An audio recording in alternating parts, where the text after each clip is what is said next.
안녕하세요. 저는 60대 여자입니다. 저는 어릴 때부터 바느질 재주가 좀 특출났어요. 그럴 수밖에 없었던 게 우리 집은 뭐든 다 꿰매 입었었거든요.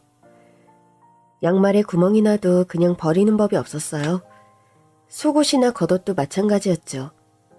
제가 기억하는 어린 시절 우리 엄마는 늘 뭔가를 바늘로 깃고 계셨는데 그래서인지 엄마가 하는 걸 저도 곧잘 따라하곤 했어요. 중학교에 갔을 즈음엔 친구들 교복도 엄청 꿰매주고 다녔습니다. 친구들은 뭐만 터지면 저에게 달려와 바느질을 해달라고 했는데 귀찮을 법도 하잖아요. 그런데 저는 한 번도 귀찮지가 않았어요.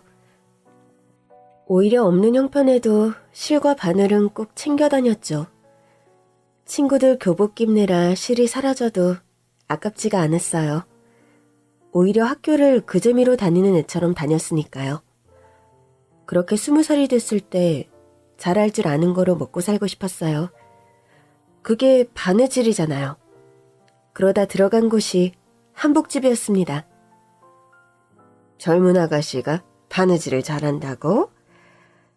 네, 제가 학교 다닐 때도 친구들 터진 교복을 다 꿰매고 다녔어요. 한복 바느질은 또 달라. 배워야 할 게 많긴 하겠지만 패기도 마음에 들고 어릴 때부터 바느질로 먹고 살 생각을 하다니 꼭 날 보는 것 같네. 사장님도 어릴 때부터 바느질 하셨어요? 집이 어려웠었거든. 나 어릴 때는 바느질 해주고 삭 받는 일이 꽤 있었어.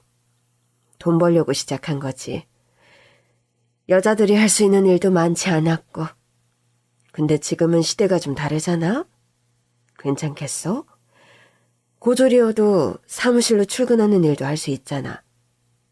그냥 좀 해보다가 아니면 말지 하는 마음이면 애초에 그만했으면 좋겠는데? 절대 아니에요. 저는 평생 바느질로 먹고 사는 게 꿈인걸요? 좋아. 그런 마음이면 해보든가. 생각보다 쉽게 취업이 되는 바람에 이게 웬 횡재인가 싶었는데 바느질로 먹고 사는 일은 보통 힘든 게 아니었습니다. 친구들 교복 좀 꿰매주면서 재미 볼 때랑은 차원이 다르게 고됐어요. 그래도 첫 월급을 받던 날 어찌나 기쁘던지 바느질로 번 돈이라 그런지 더 좋더라고요. 그렇게 수년을 한복집에 있다 보니 사장님과 정이 많이 들었어요. 사장님은 살아오신 이야기도 많이 들려주셨는데 저는 사장님이 참 좋았습니다. 사장님은 손님 한 명 한 명 진심으로 대하셨는데 못 짖는 솜씨도 정말 좋으셨어요. 덕분에 저도 사장님처럼 한복을 잘 지는 사람이 되고 싶다는 꿈이 생길 정도였죠.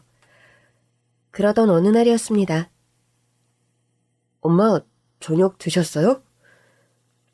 사장님의 첫째 아들이 오랜만에 한복집에 왔더라고요. 이미 안면이 있던 터라 반갑게 인사를 했는데 저랑 사장님 먹으라며 추어탕을 사왔더라고요. 아유, 세상에. 우리 아들이 내가 제일 좋아하는 걸 사왔네. 그러나 그때까지 추어탕을 단 한 번도 먹어본 적이 없었던 저는 기함을 하고 말았죠. 미꾸라지를 간 거라고요? 통째로? 진짜 한 번도 안 먹어봤나 보네. 여태 추어탕 한 번 안 먹어보고 뭐 했어요? 그 꿈틀거리는 미꾸라지를 어떻게 먹어요? 아유, 얘 좀 봐라. 너 먹고 또 달라고나 하지 마. 진짜 못 먹겠어요. 미꾸라지가 그릇에서 꿈틀거리는 것 같단 말이에요. 아유, 꿈틀거리기는 무슨. 다 삶아서 곱게 간 거야. 먹어봐. 그날 사장님 모자와 함께 처음으로 추어탕을 먹은 저는 그 별미에 푹 빠지고 말았습니다. 그거 봐요. 잘 먹네. 다음에 또 사다 줄게요. 우리 어머니도 이 집 추어탕 좋아하시거든요. 사장님 큰아들은 사장님을 닮아서인지 인품이 참 좋아 보였어요. 사람이 낯도 안 가리고 부침성도 어찌나 좋은지. 사장님 남편분이 일찍 돌아가셔서 일찍이 배달 일을 하면서 사장님과 함께 동생들을 먹여 살렸다고 하더라고요. 아, 우리 아들 없었으면 나도 못 견뎠을 거야. 애는 셋인데 남편은 하루아침에 세상 떠나고 어떻게 사나 싶었는데 우리 아들이 그때 고등학생이었거든. 학교 그만두고 돈을 벌겠다고 하더라고. 그래서 내가 어떻게든 버텨볼 테니까 고등학교는 졸업하라고 했어. 그래서 고등학교는 졸업한 거예요? 그럼 내가 우리 큰아들 고졸로 만든 게 인생에서 가장 잘한 일이라고 생각하는걸? 동생들은 다 대학 들어가서 신나게 사는데 큰아들이 고등학교도 졸업 못했어 봐. 내 평생 한이었을 거야. 진짜 착한 아들이네요. 그럼 어디 내놔도 자랑스러운 아들이지. 그래서 말인데 네가 보기엔 어떠니? 예? 제가 보기에 어떠냐뇨. 네가 보기엔 우리 아들이 어떤가 해서. 저는 한 발 늦게 의미를 알아차리고는 웃음을 터뜨렸습니다. 제가 어떻게 사장님 큰아드님이랑 연애를 해요? 왜 못해? 사장님 눈치 보여서 못하죠. 아니, 내 눈치를 왜 봐? 둘이 좋으면 만나면 되지. 누가 결혼하래? 그냥 만나서 밥도 먹어보고 영화도 보고 그래 봐. 너희들이 잘 맞을 것 같아서 그래. 한복집 사장님은 그 정도로 저를 예뻐하셨어요. 결국 저는 사장님 큰아들과 데이트라는 걸 하게 됐는데 첫 데이트에서 그 사람이 그러더라고요. 우리 결혼할까요? 에? 아니, 이제 겨우 한 번 데이트했는데 당장 하자는 건 아니고 딱 1년만 만나보고 합시다. 아니면 2년? 그렇게 우리는 연애를 시작했고 딱 1년을 사귄 뒤 결혼했습니다. 솔직히 정말 좋았어요. 제가 좋아하는 사장님과도 가족이 된 거고 남편도 저를 정말 아껴줬거든요. 그러나 모든 것이 좋기만 한 것은 아니었습니다. 남편에겐 남동생 둘이 있었는데 둘 다 어머님과 남편 뒷바라지 덕에 좋은 대학에 나와서 좋은 대학 나온 여자들을 만났어요. 한 번은 명절이라고 시어머니께서 동서들에게 한복을 지어주셨는데 동서들이 저에게 와서 그러는 겁니다. 어머 형님, 한복 색깔이 이게 뭐예요? 저 분홍색 잘 안 봤는데. 저도요. 저도 노란색이도 잘 봤는데 파란색이 뭐람? 어머니 몰래 다른 걸로 주시면 안 돼요? 동서들 사이즈에 맞춰서 만드신 건데 이걸 물으면 어떡해. 내가 보기엔 둘 다 잘 어울리는구만. 아무래도 동서는 딸이 있어서 분홍색 한복을 해주신 것 같고 동서는 아들이 있어서 파란색 한복을 해주신 것 같아. 애들 결혼할 때 입으면 되겠다. 우리 형님이 한복집에만 있으니까 세상 돌아가는 걸 모르시네? 그러니까 말이야. 이렇게 안 어울리는 한복 입고 사람들 앞에 나서면 다들 비웃어요. 그래도 가족 행사 때는 입을 수 있잖아. 어머니께서 해주신 정성이 있는데. 가족 행사 때 입기도 창피해요. 사진으로 남을 거 아니에요. 그러니까요. 어머님도 참. 우리한테 좀 물어보고 만드시지. 사이즈만 재간 뒤에 색깔이나 디자인은 하나도 안 물어보셨잖아요. 그러게 형님이라도 좀 물어봐 주시지 그랬어요. 동서들은 좋은 직업은 가졌지만 다소 예의는 없는 여자들이었습니다. 그러나 제 앞에서만 본색을 드러냈을 뿐 시어머니 앞에서는 아양도 잘 떨고 군말 없이 한복도 입고 나타나더라고요. 그러던 어느 날 시어머니께서 암으로 진단을 받으셨어요. 치료하면 좋아지실 줄 알았는데 결국 한복집이를 놓으셔야 할 정도로 악화되시더라고요. 시어머니 대신 한복집을 운영할까도 했는데 시어머니 병수발이 먼저인 것 같았어요. 때 되면 시댁에 잘도 드나들던 동서들은 시어머니의 암투병 중에는 영 소식이 없더라고요. 그러더니 하루는 두 사람이 저더러 밖에서 보자고 하는 겁니다. 무슨 일이야? 어머니 곧 계시면 식사 챙겨드려야 해서. 형님, 혹시 모르세요? 뭘? 어머니 전 재산 사회에 환원하신 거요. 아, 그래? 근데 내가 그걸 왜 알아야 하는데? 어머, 우리 형님, 순진한 척 하시기는. 솔직히 형님 놀라셨죠? 형님이 아무리 지극정성 간호해도 형님 앞으로 떨어질 게 없다는 거예요. 솔직히 그 한복집도 늘 같은 위치에 있어야 한다면서 월세 내고 쓰는 거잖아요. 어머니 건물이며 땅이며 전부 사회 환원하셨대요. 동서는 그걸 어디서 들은 거야? 어디서 듣긴요? 어머니 암 진단받자마자 남편이 다 알아봤더라고요. 설마 그래서 다들 어머니 뵈러 안 오는 거야? 가면 뭐해요? 화만 나지? 화가 왜 나? 왜긴요? 홀로 자식들 키우면서 어렵게 버신 돈을 왜 사회에 환원해요? 자식들한테 주면 떵떵거리고 살 텐데 가난을 대물림해 주는 것도 유분수지. 기가 차서 더는 못 듣겠더라고요. 어머님이 서방님들한테 못해준 게 뭐가 있으셔? 가난을 대물림하다니. 동선에 둘 다 잘 살잖아. 좋은 아파트 살고 그 집 어머니가 결혼하실 때 해주신 거 아니야? 그게 다였잖아요. 먹고 살게 공부시켜줘. 결혼한다고 집 사줘. 그럼 이제부터는 두 부부가 힘을 합쳐서 살아가는 거지. 그래서 형님은 앞으로도 어머니 병수발을 드시겠다고요? 근데 뭐 이제와 안 하기도 뭐 하겠죠. 한마디로 제대로 똥 밟은 거죠. 동서들은 키득거렸고 저는 불쾌해서 황급히 자리를 떠났습니다. 시어머니의 재산이라니 생각도 안 해본 주제였어요. 저는 집으로 돌아가 평소와 다름없이 시어머니를 보살폈고 그 후로도 시동생 부부는 단 한 번도 어머니를 뵈러 오지 않았습니다. 어머니 생신을 앞두고 어쩌면 마지막 생신이 되실 수도 있으니 한번 와달라고도 했는데 단박에 거절하더라고요. 그날 우리 가족여행이 있어서요. 동서, 어머니 생신 잊었어? 남편도 안 챙기는데 제가 굳이 챙기겠어요? 형님은 아직도 그러고 계시는 거예요? 아직도 그러고 있다니? 형님, 괜히 붙어있다가 피박 쓰지 마시고 도망가세요. 동서들은 지극정성으로 시어머니를 간호하는 저를 비웃었습니다. 그래봤자 떨어질 게 없는데 웬 청승이냐는 식이었어요. 그러거나 말거나 저는 시어머니를 계속 간호했어요. 그러나 결국엔 식사도 잘 못하시는 때가 오고 말았죠.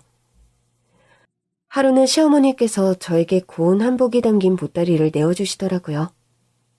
오늘 아니면 다시는 기운을 못 차릴 것 같아. 미리 줄게. 어머, 구하라. 언제 지으신 거예요? 예전부터 너 주려고 지어둔 건데 네 동서들이 질투할까봐 못 줬어. 전에도 주셨잖아요. 이건 두고두고 써. 최고로 좋은 옷감으로 지은 거야. 어머니, 감사해요. 미안하다. 이것밖에 물려줄 게 없어서. 무슨 말씀이세요? 이거야말로 어머니께서 물려주시는 최고의 재산이죠. 세상에 하나밖에 없는 한복이잖아요. 그렇게 말해줘서 고맙다. 어머니, 서방님들이라도 좀 부를까요? 보고 싶지 않으세요? 너랑 우리 아들을 맺어준 게 태어나서 두 번째로 잘한 일인 것 같아. 어이구, 우리 어머니 기억력도 좋으시네. 앞으로도 몇 년은 더 사시겠다. 정말이야. 니들이 있어서 하나도 외롭지 않았어. 해드린 것도 없는데 이 한복은 너만 입어. 알겠지? 다음 날 시어머니는 돌아가셨어요. 그날이 시어머니 생신이었거든요. 여행을 갔다가 급히 돌아온 시동생 부부는 입이 대빨 튀어나와 있었습니다. 아, 어머니는 진짜 끝까지 도움이 안 되셔. 우리 딸 결혼하기 전에 마지막으로 가는 가족여행이었는데 그걸 망치시네. 아. 동서, 사람들이 듣겠어. 사실이잖아요. 뭐 하나 남겨주신 것도 없으면 가족여행까지 방해하실 건 또 뭐예요? 분명 끝까지 심술 부리면서 가신 거라고요. 입 나온 시동생 부부들까지 데리고 장례를 치르느라 혼이 쏙 빠지는 기분이었어요. 장례가 끝나고 시어머니 유품을 정리하는데 동서들이 쫓아와서 묻더라고요. 형님, 솔직히 뭐 받은 거 있죠? 있긴 하지. 이것 봐. 아, 이럴 줄 알았어. 근데 그거 n분의 1인 거 알고 계시죠? 그래? 그럼 나눠보든가. 저는 동서들에게 시어머니께서 남겨주신 한복을 보여줬고 동서들은 웃음을 터뜨렸습니다. 겨우 한복 한 벌 남기셨다고요? 동서들은 또 저를 비웃었어요. 암 걸린 시어머니 굳은 병수발은 다 해놓고 받은 게 손수 지은 한복 하나냐고요. 네, 저 암 걸린 시어머니 똥기저귀까지 갈아주고 손수 지은 한복 한 벌 받았습니다. 시어머니의 전 재산은 이미 사회에 기부된 뒤였죠. 형님 그 옷 입고 조카 결혼식 가면 되겠네. 비우는 동서들의 말대로 저는 동서딸 결혼식에 시어머니께서 주신 한복을 입고 갈 생각이었습니다. 그리고 조카의 결혼식에 가려고 그 한복을 입어본 순간 제 인생은 초대박 났습니다. 이게 뭐지? 한복을 펼쳤는데 그 안에서 뭔가가 툭 하고 떨어진 거예요. 여보, 준비 다 됐어? 잠깐만. 그때는 결혼식에 가느라 한복 안에서 떨어진 걸 바로 확인하지 못했어요. 그리고 동서딸 결혼식장으로 향했죠. 제 한복을 본 동서들은 또 비웃더라고요. 어머, 이게 바로 시어머니 똥기저귀까지 갈아주고 받은 한복이에요? 곱긴 곱네요. 그러게요. 어머니께서 이번엔 색깔을 잘 고르셨네. 그날 동서들은 예식장에서 대여한 한복을 입었더라고요. 솔직히 말해 시어머니께서 지어주신 한복과는 비교가 되지 않을 정도로 별로였어요. 그런데도 빌린 한복을 입고 우쭐해하는 동서들을 보고 있자니 할 말이 없더라고요. 조카의 결혼식이 끝난 뒤 동서가 우리 부부를 붙들더라고요. 오랜만에 형제들끼리 한잔하시죠. 좋은 날인데. 우리가 쏠게요. 우리 딸 결혼 기념으로. 어쩐 일로 우리 부부를 끼워주기에 일단 따라갔는데 앉자마자 동서가 그러는 겁니다. 형님, 이 자리에서 단판 지으시죠? 단판이라니? 어머님 재산 문제요. 우리가 알아보니까 어머니 한복집 월세가 너무 많이 밀려서 빚더미던데. 아, 맞다, 한복집. 내가 조만간 운영할 거야. 아, 글쎄 그것도 재산이라고. 우리한테 그동안 밀린 월세 같이 내달라고 할 건 아니죠? 뭐? 그래서 말인데 우리 이거 썼어요. 시동생 부부가 나란히 뭘 내밀더라고요. 뭔가에서 보니 상속폭이 각서였습니다. 아니죠. 굳이 이런 걸.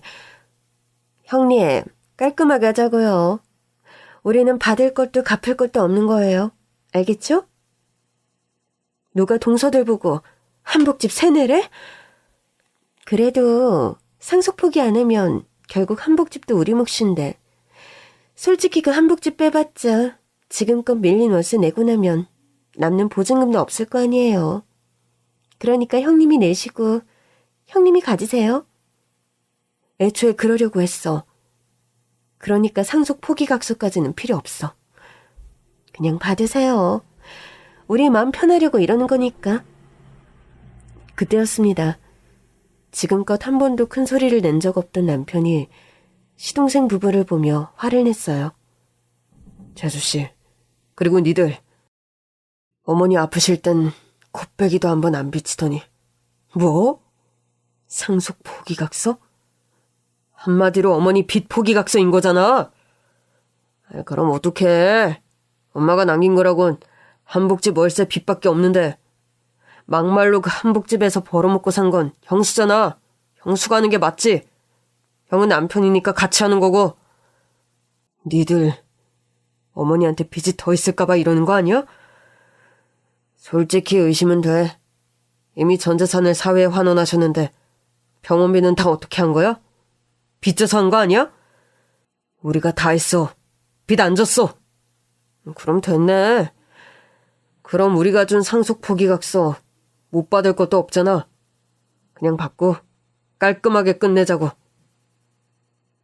이러다 어머니한테 재산이라도 더 있으면 어떡하려고 이래? 형, 머리 쓰지 마. 우리도 다 알아보고 이러는 거야. 어머니 집도 자기 집 아니잖아. 평생 뭘 소유하지 않은 게 꿈이라면서 집도 월세집이었잖아. 거기 보증금도 밀린 거 아니야? 자식이라는 녀석들이 어머니 병원비 한 번을 안 내놓고는 하는 소리가 겨우 이거야? 형이 이러니까 더 의심스러워. 우리는 이미 상속 포기각서 썼으니까 딴 말 하지 마. 그래, 맞아. 그리고 이참에 우리도 인연 끊어. 솔직히 난 형도 부담스러워. 그게 무슨 소리야? 형이 우리 아버지도 아닌데 꼭 아버지처럼 굴잖아. 어릴 때 우리 먹여 살렸다고. 맞아. 어릴 때나 그런 거지. 어머니 한복집 잘 되고 나서부터는 막말로 형이 먹여 살린 건 아니잖아. 근데 왜 아버지 노릇이야? 이제와 어머니 없다고 우리가 형한테 뭐라도 해줄 거라는 기대를 버려. 이 자식들이. 형수, 잘 봤죠? 우리 상속 포기각서 쓴 거. 저는 한숨만 나오더라고요. 결국 가족끼리 한잔하자던 자리는 금세 파투가 났고 시동생 부부가 떠난 자리에 남아 남편이 눈물을 흘리더라고요. 여보, 많이 속상해? 어머니 돌아가실 때도 안 울더니. 저 자식들 말하는 거 들었지? 어릴 때만 내가 도왔다고? 어머니는 저 녀석들 학비는 안 해주시려고 했어. 그래서 내가 해줬거든. 그런 얘기는 처음 들어. 무슨 소리야? 어머니께서 애들이 대학 간다고 하니까 나도 안 해준 학비를 동생들만 해줄 수 없다고 장학금을 받아서 가든지 알아서들 해결하게 하라고 하시더라고. 애들이 들으면 섭섭해할 것 같아서 내가 다 해줬어. 그럼 그것도 모르고 저러는 거야? 장가 갈 때는 우리 셋 다 집 하나씩 해주셨지. 우리 어머니 정말 강직하시네. 맞아. 그래서 나도 어머니 뜻을 따를까도 했는데 솔직히 나한테는 자식 같은 녀석들이었거든. 나는 그게 안 되더라고. 당신 참 힘들었겠네. 그래도 어떡해. 어머니께서 아시면 불같이 화내실 테니 몰래 해줬지. 당신이 어머니랑 동생들 사이에 끼어서 고생을 많이 했구나. 그렇게 키워놨더니 저 자식들 하는 소리 좀 봐. 누가 나한테 효도하래? 그런 건 바라지도 않아. 어머니 아프실 때 한 번만 좀 들으라고 그렇게 연락을 했는데 당신도 연락했었어? 수시로 했지. 어머니께서 말씀은 안 하셔도 얼마나 보고 싶으셨겠어. 그런데도 이 자식들이 한 번을 안 오더라고. 그래서 내가 어머니한테 핑계를 댔었거든. 애들이 일이 많이 바빠서 힘들다고 하더라. 그러니까 어머니께서 나한테 그러시는 거야. 내가 애들 학비 내준 거 다 안다고. 어머, 알고 계셨어? 애들이 대학 졸업하고 어머니 앞에서 학비 얘기를 한 적이 있나 봐. 어떤 애들은 학비가 없어서 아르바이트하고 그랬는데 우리는 엄마 한복집이 잘 돼서 아르바이트 한 번 안 하고 학교 다녔다고. 어머니께서 그 말을 듣고 아무 말씀도 안 하셨던 거지. 어머, 그러셨구나. 혼날 줄 알았는데 날 보며 장하다고 하셨어. 내가 정이 많아서 고생도 많이 하겠지만 결국엔 내 자식들이 잘 될 거라고. 그러셨구나. 어머니는 참 대단하셔. 나 같으면 자식들한테 학비 벌어서 알아서 공부하라고는 못할 것 같은데. 당신이 섭섭할까봐 그러셨나 봐. 나도 알지. 여보, 우리 있자. 그리고 상속 포기각서도 받자. 그래야지. 뭐 어쩌겠어? 나도 이제 다시 기운내서 어머니 한복집 이어가야지. 그래줄래? 그럼. 내 인생도 바친 한복집인데. 다만 내가 어머니 솜씨를 따라가려면 아직 멀었는데. 그게 걱정이지 뭐. 당신은 잘할 거야. 그나저나 진짜 밀린 월세부터 해결해야겠네. 보증금에서 깎아도 되고 아니면 형편 되는 대로 내지 뭐. 저는 남편과 손을 잡고 다정하게 집으로 돌아왔어요. 비록 시동생들 때문에 속은 상했지만 그래도 우리 둘이 함께니까 괜찮았습니다. 씻고 한복을 정리하는데 문득 한복에서 떨어진 봉투가 생각나더라고요. 맞다. 그 봉투 편지 같았는데. 어머니께서 남기신 편지가 아닐까 생각하며 봉투를 연 순간 저는 너무 깜짝 놀랐습니다. 여보, 이리 와봐. 응? 어머니께서 한복 안에 남기신 게 있어. 당신한테 남기신 편지인가 보다. 잠깐만, 나도 같이 봐. 씻고 있던 남편도 편지인 줄 알고 같이 보겠다며 달려오더라고요. 그러나 봉투 안의 것을 본 남편도 놀라서 굳어버리고 말았습니다. 아니, 이게 뭐야? 그러니까 나도 너무 놀랐어. 잠깐만, 여기 지금은 대기업이잖아. 지금 꽤 가치가 높아졌을 텐데.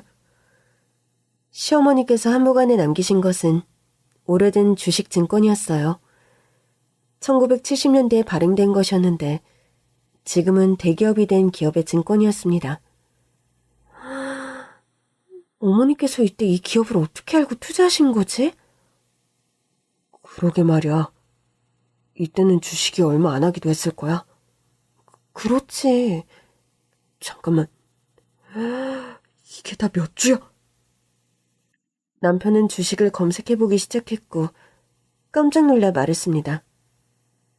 한 주에 20만 원은 되겠는데?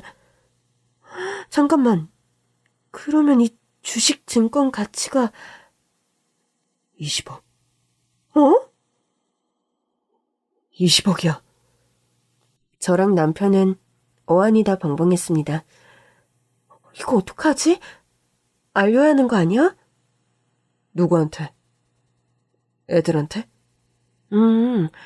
그래도 어머니 유산인데. 엄마가 이거 주시면서 뭐라고 하셨어? 이걸 주신 건 아니고 한복 주시면서 꼭 나만 입으라고 하셨어. 그래서 손수 지어주신 마지막 한복을 남기신 줄 알았지.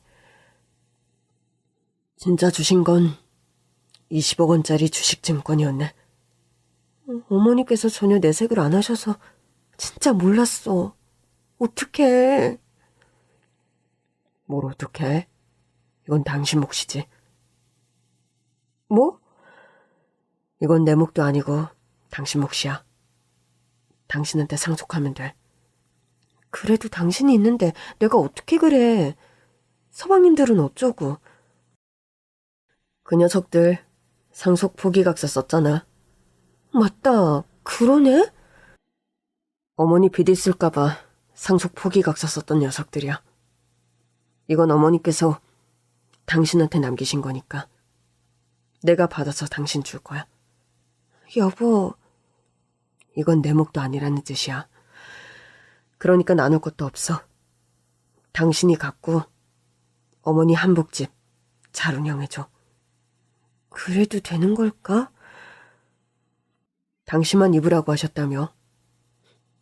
나도 허락 안 해주신 거잖아. 설마 그냥 나한테 주시기만 한 거지. 나 하나도 안 섭섭해. 당신이 우리 어머니한테 한 거 생각하면 섭섭할 수가 없지. 평생 어머니 옆에서 한복집 지켜 어머니 병수발까지 들어. 자식인 나도 못한 걸 당신이 했잖아.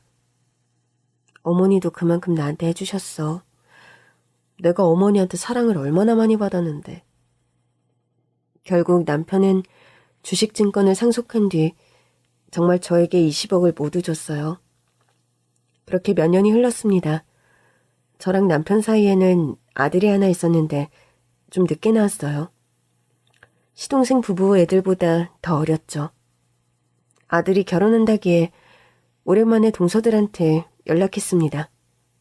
동서, 잘 지내지? 네, 그럼요. 근데 무슨 일이세요? 그게 혹시 아들 결혼한다고 연락하신 건 아니죠? 맞아. 우리 몇 년간 얼굴도 못 봤는데 결혼식 때라도 보면 좋겠다 싶어서. 어머, 형님도 참. 몇 년 안 봤으면 인연 끊고 산 건데 뭘 또 굳이. 동서, 그래도 그건 말이 좀 심하네. 나도 동서 딸 결혼식 갔잖아. 그래서 우리한테 축의금 내라는 거죠? 형님, 참 너무하시네요. 아니, 축의금을 내라는 게 아니라 와서 밥이라도 먹고 가라는 거지. 우리가 거지됐다고 형님 아들 결혼식 가서 밥이라도 얻어먹으라는 거예요? 그게 무슨 소리야? 형님, 왜 모른 척 하세요? 모른 척이라니. 대체 무슨 소리를 하는 거야? 우리 남편 회사에서 횡령해서 잘리고 우리 거지된 거 아실 거 아니에요. 그러면서 축의금 내라고 전화하시고. 너무하세요. 서방님이 횡령을 했다고? 형님, 진짜 모르셨어요? 우리가 그 일로 좀 도와달라고 아주버님한테 여러 번 연락드렸는데 싸늘하게 거절하셨단 말이에요. 난 몰랐어. 그런 일이 있었다고? 저는 남편에게 들은 얘기가 없었거든요. 작은 동서한테도 부탁 좀 해보지. 말도 마세요. 그 집 때문에 우리 완전 쫄딱 망했어요. 어머니 돌아가시고 서방님이 사업한다고 보증 서달라고 해서 우리 남편이 서줬다가 그 집 사업까지 망해서 우리 지금 월세 단칸방에 산다고요. 뭐? 내가 진짜 이 인간이랑 이혼이라도 하고 싶은데 감옥에 있어서 참아 못하고 있다고요. 생각지도 못한 소식에 저는 급히 전화를 끊었습니다. 남편에게 전화를 걸었더니 남편은 태어나더라고요. 어머니 아프실 때부터 가족 아니다 나 몰라라 하던 애들이 이제 와 도와달라고 연락이 왔길래 무시했어. 그래도 나한테 말을 하지. 당신 성격에 얘기 들었으면 조금이라도 도와주자고 했을 거 아니야? 난 싫어. 지금껏 도움받아 산 줄은 꿈에도 모르고 저 잘난 줄 알고 살았으니 저지른 일에 대한 대가는 스스로 치르고 살아야지. 뭐가 부족하다고 횡령을 해? 어머니 살아 계셨어도 똑같았을 거야. 그래도 얘기 들으니까 마음이 안 좋더라고. 나라고 마음이 좋게 하겠어? 그래도 어쩌겠어. 잘못했으면 벌을 받고 새로 시작해야지. 둘째 서방님 얘기도 알아? 사업했다가 망했다는데. 알지. 그놈도 나를 보통 괴롭힌 게 아니야. 자기 망하면 보증서준 둘째 형도 망한다고 나더러 내 가게를 팔아서 자기 돈을 대달라고 하더라고. 누가 보면 나한테 돈이라도 맡겨놓은 줄 알았을 거야? 그렇게 말했다고? 당신도 기가 차지. 그게 내가 젊은 시절 다 바쳐서 대학 공부시킨 녀석들의 실체야. 이럴 줄 알았으면 어머니 뜻 따를걸. 어머니가 두 녀석 학비 안 대주신 이유는 하나였거든. 자기가 어렵게 얻어야 귀한 줄 안다고. 누구나 대학 가는 거 아니고 남들 일하는데 공부 더 하고 싶으면 스스로 벌면서 할 줄도 알아야 한다고 하셨거든. 지들 힘으로 하다가 정 부족하면 도와줄 수는 있어도 그냥 줄 수는 없다고 하셨지. 우리 어머니 참 현명하셨네. 그러니까 내가 무지해서 이렇게 마음고생을 하나 봐. 당신도 마음 아픈 거지? 마음이 아프지. 근데 이제 두 번은 안 속아. 어머니 가르침대로 하는 게 맞아. 더더구나 지금은 자기 가정도 있고 장성에서 출가한 자식들도 있는 녀석들이잖아. 자기 인생은 자기가 책임지고 살아야 나중에라도 제대로 살겠지. 당신 참 큰 결심했네. 그래도 그렇지. 어떻게 나한테 말 한마디 안 해줄 수 있어? 그나저나 어떻게 한 거야? 우리 아들 결혼하니까 와서 밥이라도 먹으라고 연락했더니 막 화를 내는 거야. 화를 내? 응. 그러면서 자기네 망한 얘기를 줄줄 하더라고. 축의금 낼 돈 없다 이거지. 그냥 와서 밥이나 먹으라고 했는데 안 오겠지 뭐. 그것들 와봤자 내 속만 뒤집혀. 또 부르지 마. 알겠어. 그리고 아들의 결혼식 날 손님을 맞던 우리 부부는 깜짝 놀라고 말았습니다. 동서들이 거짓골로 결혼식장에 나타난 겁니다. 어머, 형님. 신수가 아주 훤하시네요. 한복집 얘기는 들었어요. 지금도 잘 된다면서요? 그래.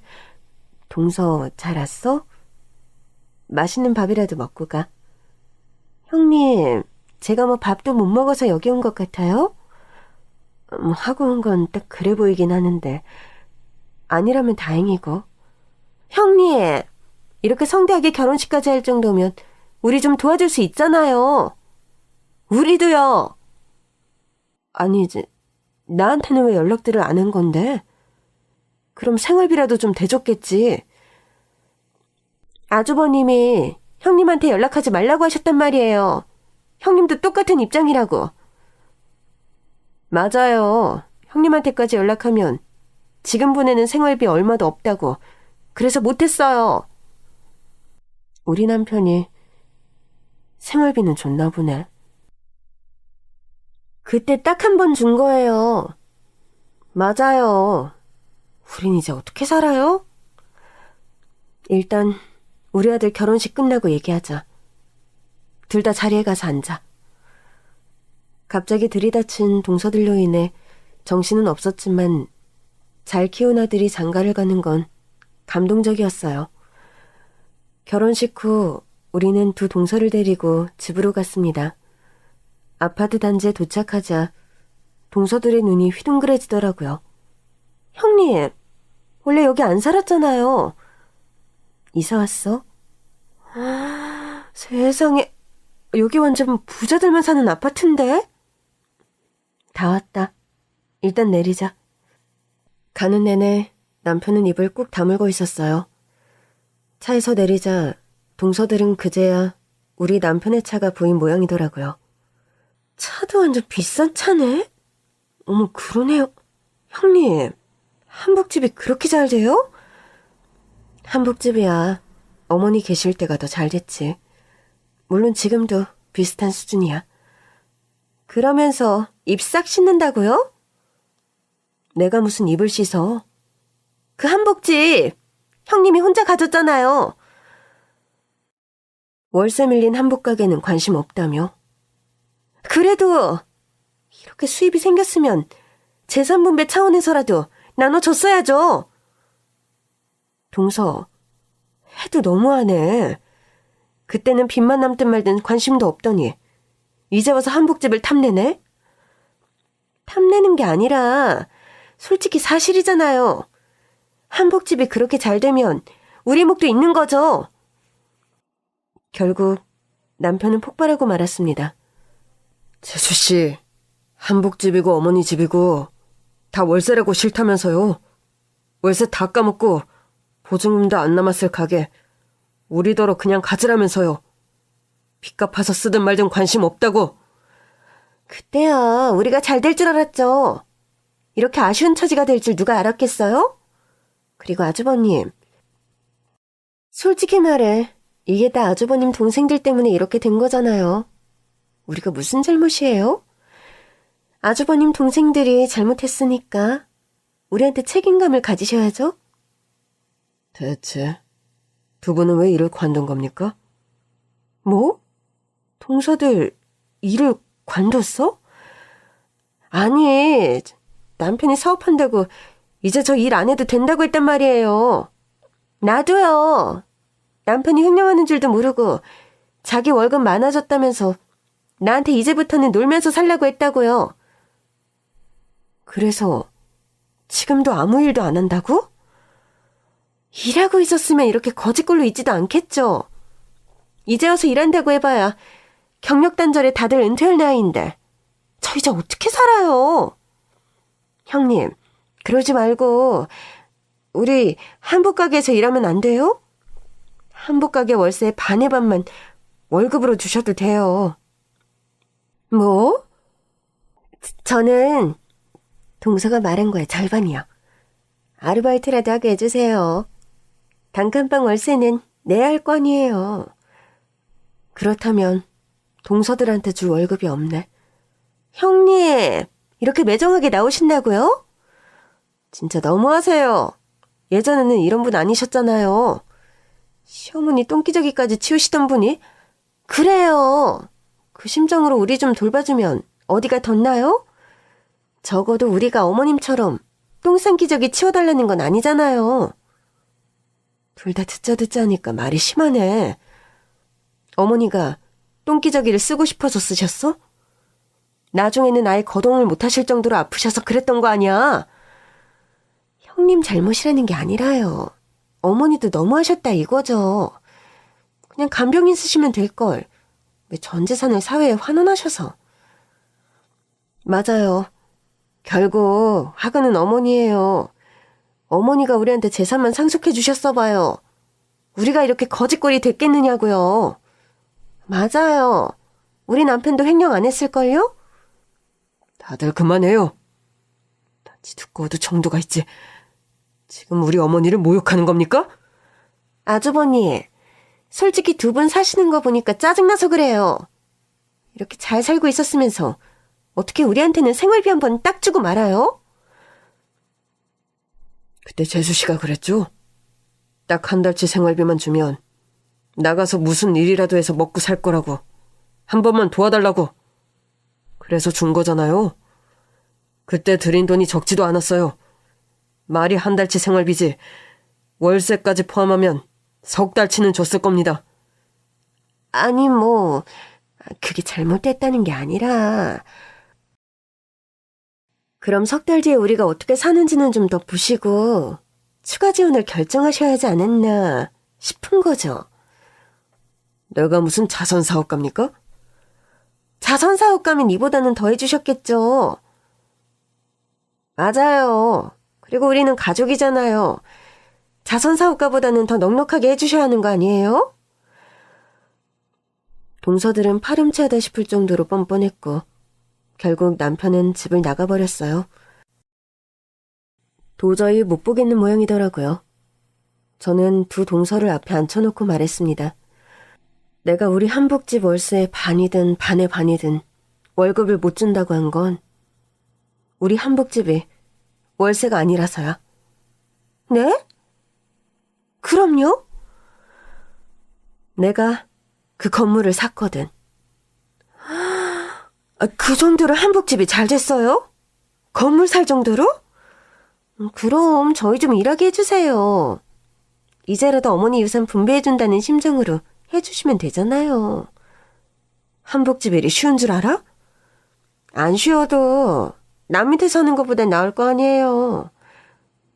아니, 그렇게 힘들면 자식들한테라도 좀 도와달라고 하지 그랬어. 안 했겠어요? 얼마나 사정사정했는데 지들 살기 빠듯하다고 아는 척도 안 해요. 빠듯하기도 하겠지.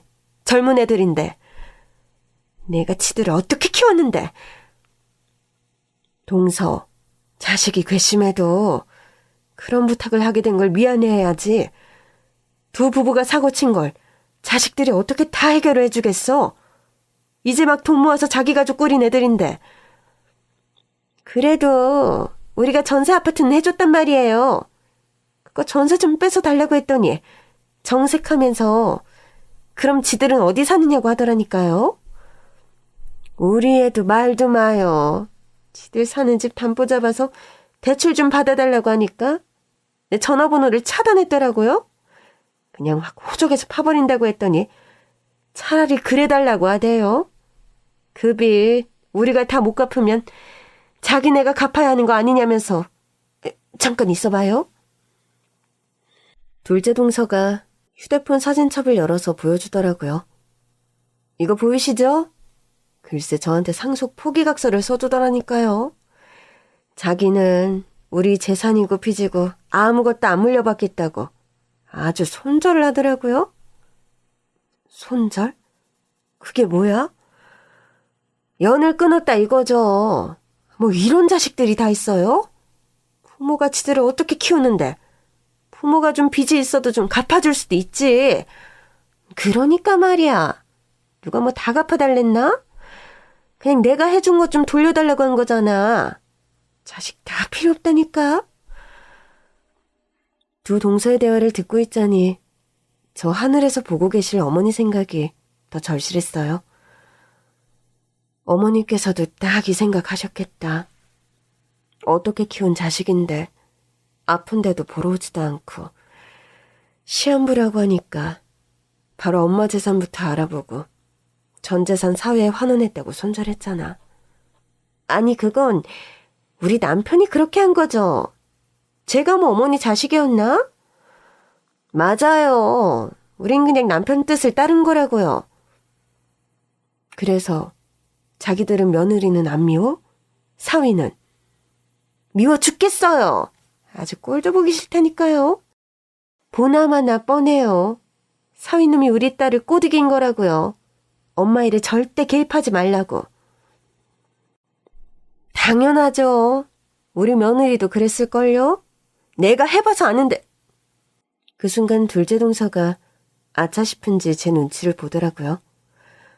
둘 다 됐어. 오늘 두 사람 보니 자업자득인 것 같네. 한복집에서 일하는 건 고민을 많이 해봐야 할 것 같아. 한복 짓는 일은 마음을 쓰는 일인데 두 사람 같이 삐뚤어진 마음으로 한복을 지어봤자 손님들 마음에 와닿기나 하겠어? 저는 그 건물 청소도 좋아요. 맞아요. 저도요. 여기저기 일자리 알아봤는데 전부 다 청소나 설거지더라고요. 어차피 청소할 거면 형님 밑에 사는 게 낫죠. 저는 한숨만 나왔습니다. 동서들을 보낸 뒤 돌아온 남편과 상의를 해봤는데 남편은 영 내켜하질 않더라고요. 괜히 가까이 지내다 얽히면 당신만 고단해져. 행은아 우리 주식 상속 받은 거 알아봐. 이제라도 내놓으라고 너 난리일걸? 자기들이 먼저 상속 포기각서 썼잖아. 설마. 지금도 자기들이 버린 한복집 잘 된다고 저러는데 하나를 보면 열을 알아. 결국 고민 끝에 우리는 두 동서를 다른 건물에 청소직으로 취업시켰어요. 형님, 왜 한복집 있는 건물이 아니에요? 아는 분한테 특별히 부탁해서 마련한 자리니까 이제부터는 착실히 일해서 벌어먹고 살아. 그래도 우리는 한복집 건물에서 하고 싶었는데 동서들처럼 청소 기술도 없는 사람들이 이 건물 청소 숙달하려면 꽤 걸릴 거야. 건물주가 아는 사람이라 적응할 때까지 시간 좀 달라고 특별히 부탁한 거야. 열심히들 해. 그렇게 두 동서를 건물에 놓고 나오니 남편이 차에서 기다리고 있더라고요. 꼭 내 건물에서 청소를 시켜야겠어? 그래도 다른 데 보내는 것보단 낫잖아. 내가 청소 반장님한테 말해놨어. 아주 호되게 가르치라고. 당신은 참 비위도 좋다. 나는 꼴도 보기 싫은데. 그래도 어떡해. 그냥 줄 순 없어도 어머니의 심정으로 먹고 살 기회는 마련해줘야지.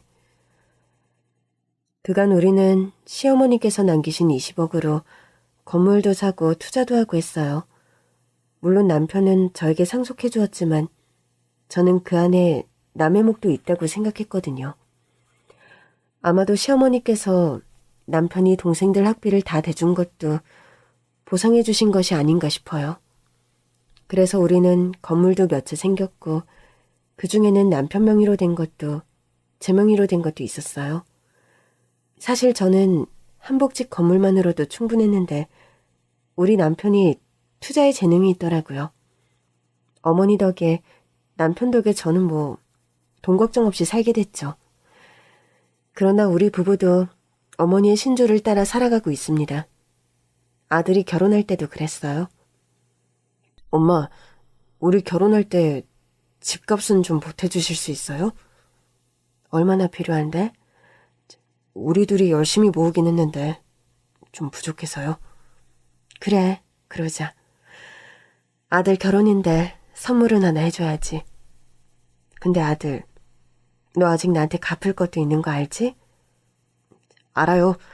대학 학비 말씀하시는 거죠? 그래. 너 부족하다고 할 때마다 내가 보태준 거. 평생 갚으라면서요. 결혼 준비할 동안은 봐주시기로 했잖아요. 알아. 나도 기억해. 너도 기억하나 물어본 거야. 다 기억해요. 그래서 내가 너무 야박해? 아니요. 하도 어릴 때부터 그렇게 자라서인지 이 정도만 해도 많이 봐주시는 것 같아요. 감사해요. 우리 부부는 하나뿐인 아들에게 좀 짭니다. 그럴 수밖에 없는 게 동손의 부부 자식들을 봤잖아요. 부모 맘이라는 게 당연히 자식한테 뭐든 다 해주고 싶죠. 근데 그게 자식한테 이루어야 가치가 있는 거잖아요. 우리 부부는 시어머니께서 남겨주신 오래된 증권의 가치를 보며 깨달았어요. 어머니께서 이걸 얼마나 빨리 주고 싶으셨을까? 그러니까 나도 나한테 있는 거 우리 아들 주고 싶어서 손이 근질근질해. 어머니 진짜 대단하시다. 자식한테 딱 선 그어놓고 자립하게 하는 게 이렇게 어려운 일인지 처음 알았어. 그러니까 그래도 우리 잘하고 있어. 잘해야지. 어머니께서 그렇게 물려주신 건데 우리도 그 뜻 따라서 자식을 가르쳐야지. 우리 부부는 앞으로도 자식들에게 뭘 해줄 생각이 없어요. 급할 때 좀 도와줄 순 있겠지. 우리 재산도 사회의 대부분 환원할 생각입니다. 물론 자식 몫으로 하나 남겨줄 생각은 있는데 그것도 자식이 잘 살면 안 하려고 해요. 좋은 정신을 물려주고 자라는 데 있어서 부족함 없이 키웠으니 부모로서 할 일은 다 했다고 생각합니다. 우리 생각에 확신을 준 건 동선의 자식들이에요. 큰엄마 잘 지내시죠? 엄마한테 들었어요. 엄청 잘 사신다고. 사실 저희 엄마가 저희한테 종종 생활비를 뜯어가셔서 저희가 사는 게 좀 퍽퍽한데 저희 좀 도와주시면 안 될까요? 큰엄마, 저 기억하시죠? 엄마 아빠 때문에 큰엄마 큰아빠한테 연락도 못하고 죄송해요. 이제라도 종종 찾아뵐까 하는데 가도 될까요? 그 부자 동네에 사신다고 혹시 뭐 드시고 싶으신 건 없으세요? 하나는 대놓고 말하고 하나는 애들러 말하고 있지만 결국 두 애가 부모한테 배운 거라곤 뻔뻔함을 가장한 파렴치한 태도인 것 같더라고요. 조카들의 방문은 남편이 단호하게 거절했습니다. 먼저 손자는 너희들하고 다시 연락하고 살려고 너희 어머니한테 일자리 구해준 게 아니야. 이제부터는 손 벌리지 말고 자기 힘으로 살라는 뜻이다. 너희들도 엉뚱한 생각하지 말고 내 번호는 지워라. 큰어머니 번호도 지우고. 그렇게 종종 아직도 엮여있는 동서는 식구들로 인해 골치도 아프지만 우리 부부의 최대 고민은 딱 하나예요. 이 나이에 대학에 가서 다시 공부할 수 있을까? 해보자. 어머니께서도 하늘에서 보고 계실 거야. 이제라도 큰아들이 하고 싶은 공부가 있어서 대학 공부한다는데 얼마나 기쁘시겠어? 당신도 포기하지 않고 하는 거다? 알겠어. 우리 부부는 요즘 수능 준비를 하고 있어요. 수능 봐서 부부가 나란히 대학에 다니는 게 첫 번째 꿈이에요. 사실 수능 공부가 언제 마무리될지는 모르겠어요. 둘 다 공부를 놓은 지 너무 오래돼서요. 그런데도 자식들과 때마다 모이면 공부 얘기에 시간 가는 줄 몰라요. 애들이 노하우를 알려주는데 대학 공부한 아들 며느리가 대단하다 싶더라고요. 엄마 아빠 이러다 우리 자식들이랑 같이 대학 가시겠어요? 그것도 좋은 생각이긴 하다. 당연히 주지 않고 당연히 받지 않으니 가족이 참 평안합니다. 모이면 여러 주제로 이야기도 나누고 맛있는 것도 나눠 먹고요. 우리 시어머니께서 원하신 것도 이거 하나였을 텐데 자식들이 그 청을 들어드리지 못한 게 죄송할 뿐이에요. 그래서 우리 부부가 일군 가족은 그렇게 사는 거 보여드리려고요. 늘 자립심 강하셨고 뭐든 허투루 쓰거나 주시지 않았던 시어머니를 따라 우리도 돈이 아닌 마음을 주고받는 가족으로 살아가고 있습니다. 그래도 곧 태어날 첫 손주 학비 통장은 하나 만들어 주려고요. 할머니로서 그 정도 선물은 해도 되겠죠?